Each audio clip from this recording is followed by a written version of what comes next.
गिरावट क्यों है, एक बार हर्षदा से समझ लेते हैं। हर्षदा, 2 बजे रात को न्यूज़ आई आज सुबह में 2 बजे इनफैक्ट रॉयटर्स ने रिपोर्ट की है। तो ये इनफैक्ट कल शाम अमेरिका में डेवलपमेंट उभर कर आई है। नोवार्टिस ने दरअसल एक और कॉम्पिटिटर एमएसएन फार्मा के खिलाफ कोर्ट में एक केस दाखिल किया था।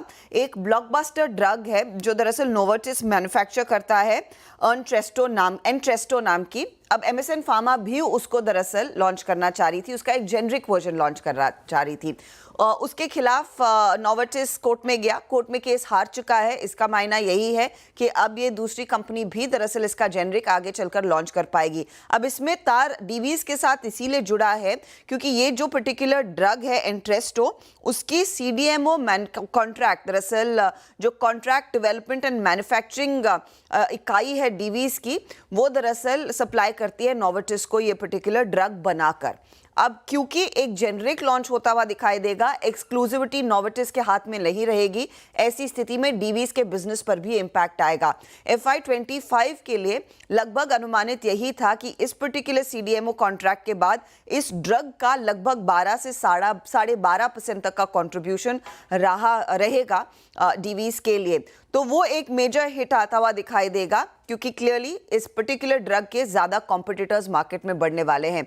उसी को इस समय मार्केट भुनाता हुआ या फिर फैक्टर इन कर रहा है। स्टॉक में एक मेजर रिएक्शन 5% का था, लेकिन इस समय 226 रुपए की गिरावट देखने को मिली है। बिल्कुल। तो डीवीज लैब्स ये इस समय लोअर लेवल से थोड़ी रिकवरी यहाँ पर इस समय दिखाई देगी। राजेश सतपुते जी, टेक्निकली क्या भी होगा स्टॉक पर, क्योंकि काफ़ी स्ट्रॉन्ग स्टॉक रहा है ये पिछले 6 महीने में।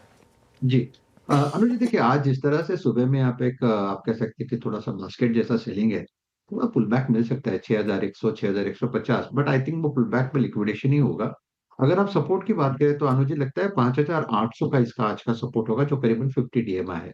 5800 टूटेगा तो फिर थोड़ी तकलीफ बढ़ेगी, लेकिन आज का जो ट्रेंड है वो डेफिनेटली वीक हो चुका है। थोड़ा सा ट्रेंड वीक हो चुका है।